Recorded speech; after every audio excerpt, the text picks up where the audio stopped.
प्यारे बच्चों, class 9th math worksheet number 61 रचनाएं।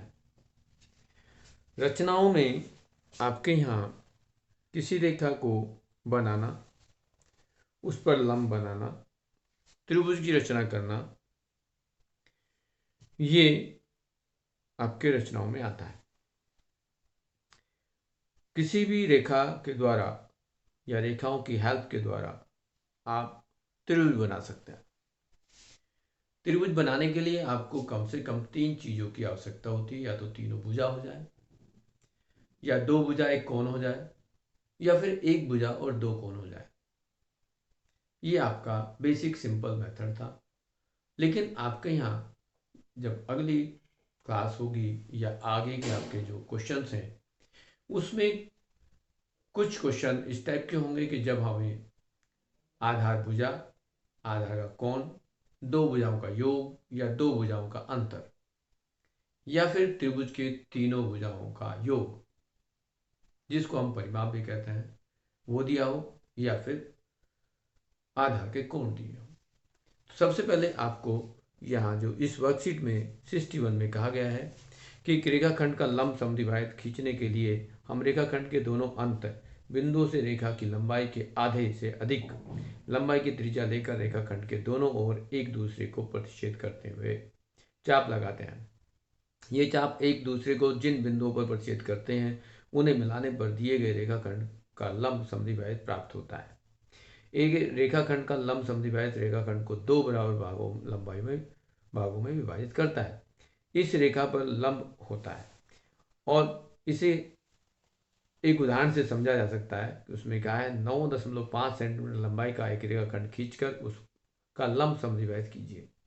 तो सबसे पहले एक रेखाखंड ए बी 9.5 सेंटीमीटर खींचिए। ए और बी को केंद्र मानकर 9.5 सेंटीमीटर के आधे से अधिक त्रिज्या लेकर ए बी के दोनों तरफ चाप लगाए, जो एक दूसरे को परस्पर बिंदु सी और डी पर काट रहे हैं, जैसा कि आपकी वर्कशीट में दिखाया गया है। बिंदु सी और डी को मिलाएं तो C D Rekha A B पर लंब समद्विबाहुत होती है, जैसा कि इसके आपके उदाहरण में यहाँ पर एक उदाहरण लेकर के उसको किया गया है। ए बी रेखाखंड है, सी डी उस पर लंब है, जैसा कि ये दिखाया गया है। अब आगे फिर दूसरी उसमें बोला है कि आप जानते हैं कि एक त्रिभुज के 3 भुजाएं या 3 कोण होते हैं। एक त्रिभुज की रचना करने के लिए हमें निम्नलिखित माप समूह में से कोई एक पता होनी चाहिए। 3 भुजा, 2 भुजा और एक बीच का कोण, या 2 कोण और एक उनके बीच की भुजा। समकोण त्रिभुज के लिए कर्ण और एक भुजा। अब आपको फिर दूसरा उदाहरण दिया गया है, उसमें कहा है कि 5.5 सेंटीमीटर भुजा वाले एक समबाहु त्रिभुज की रचना कीजिए। समबाहु त्रिभुज जिसकी सारी भुजा बराबर होती हैं, इसलिए समबाहु त्रिभुज एबीसी में ए बी बी सी ए सी सभी 5.5 सेंटीमीटर होंगी। 5 सेंटीमीटर लंबाई का एक रेखाखंड बी सी आधार की तरह खींचते हैं। फिर बी और सी को केंद्र मानकर 5.5 सेंटीमीटर त्रिज्या की 2 चाप खींची जाए, जो परस्पर एक दूसरे को बिंदु ए पर प्रतिच्छेद करती हैं। बिंदु ए को बिंदु बी से और बिंदु ए को सी से मिलाएं तो इस प्रकार त्रिभुज एबीसी प्राप्त होता है। अब आपके पास क्वेश्चन आता है। क्वेश्चन करने के लिए कहा जाता है कि एक त्रिभुज पी क्यू आर की रचना कीजिए। जब दिया है कि पी क्यू 4 सेंटीमीटर है, क्यू आर 3.5 सेंटीमीटर है और पी आर 4 सेंटीमीटर है, यह किस प्रकार का त्रिभुज है। अब त्रिभुज की बात आती है और ये हमें कहा गया है कि क्वेश्चन नंबर 1 में एक त्रिभुज बनाना है जिसकी पी क्यू एक भुजा दे रखी है 4 सेंटीमीटर, दूसरी भुजा क्यू आर 3.5 सेंटीमीटर और तीसरी भुजा पी आर 4 सेंटीमीटर।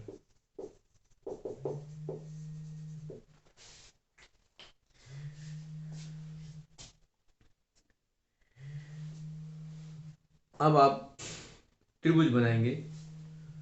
त्रिभुज बनाने के लिए आपके पास 3 सूचनाएं हैं, तीनों भुजा हैं और तीनों भुजाओं को आप प्रकार से लेंगे। तो यहाँ हम इसका हल करेंगे। तो आपके पास जो हल होगा उसमें सबसे पहले एक कोई भी भुजा आप ले लें, पी क्यू ले लें, क्यू आर ले लें या आर क्यू ले लें। कोई एक भुजा ले लें और उसमें हम यहाँ कहते हैं कि एक रेखा ये हम खींच देते हैं। मान ला कि ये Q और R हम रेखा ले लेते हैं और ये 3.5 सेंटीमीटर हमने ये भुजा ले ली। अब यहाँ पर PQ की जो लंबाई है वो 4 सेंटीमीटर है, तो PQ की भुजा 4 सेंटीमीटर यदि हम लेते हैं तो 3.5 से बड़ा होगा 4 होगा, और यहाँ Q को केंद्र मान के एक चाप इस तरह से लगा देंगे। सेम PR की जो लंबाई है वो भी 4 सेंटीमीटर है, तो यहाँ से हम इसको केंद्र मानेंगे और फिर ये 4 सेंटीमीटर की दूरी जो हमने भर रखी थी उसको यहाँ लगा देंगे। तो ये बिंदु P आएगा, P को Q से और P को R से मिला दें तो इसमें ये दो भुजाएं आपस में बराबर है और तीसरी भुजा अलग है। तो त्रिभुज PQR एक समद्विबाहु त्रिभुज है।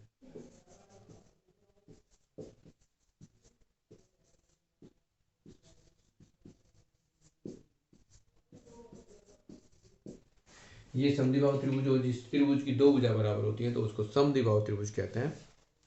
दूसरा क्वेश्चन है 10.3 सेंटीमीटर लंबाई का एक रेखाखंड खींचकर उसका लंब समद्विबाहु कीजिए। Question number 2। अब इसमें कहा है कि आपके पास 10.3 सेंटीमीटर का एक रेखाखंड खींचो जिसको तुम कह सकते हो कि ये A और B है। A और B यदि रेखाखंड 10.3 सेंटीमीटर है तो इसमें इस पर लंब समद्विबाहु करना है, तो यहाँ A को केंद्र मान के और AB के आधे से ज्यादा की दूरी भर के चाप लगाएंगे। इस तरह से चाप लगाते हैं, फिर B को केंद्र मान करके फिर एक चाप लगाएंगे, B को केंद्र मान करके फिर एक चाप लगाएंगे, जो वही चाप होगा जो A से केंद्र मान के चाप लगाया था वही B को केंद्र मान के चाप लगाएंगे। और इस तरह से यदि हम इन दोनों चापों को मिला दें तो ये हमारे पास C और D एक रेखाखंड है जो AB को लंब समद्विबाहु करेगा। अब ये CD AB को दो बराबर भागों में बांटता है जिसको आप यहाँ O कह सकते हो, तो OA बराबर OB हो जाएगा। ऐसे क्वेश्चन नंबर 3 में कहा गया है कि 4.3 सेंटीमीटर भुजा वाले एक समबाहु त्रिभुज की रचना कीजिए।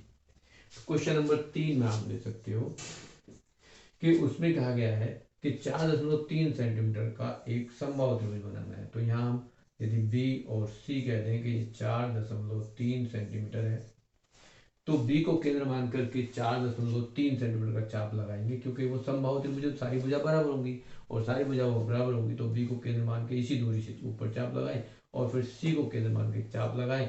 तो यहाँ ये A बिंदु हमें मिलेगा, A को B से और A को C से मिला दें तो ये 4.3 सेंटीमीटर होगा, ये भी 4.3 सेंटीमीटर होगा। इस तरह से ये समबाहु त्रिभुज की रचना हुई और इस त्रिभुज आपका तैयार हो गया।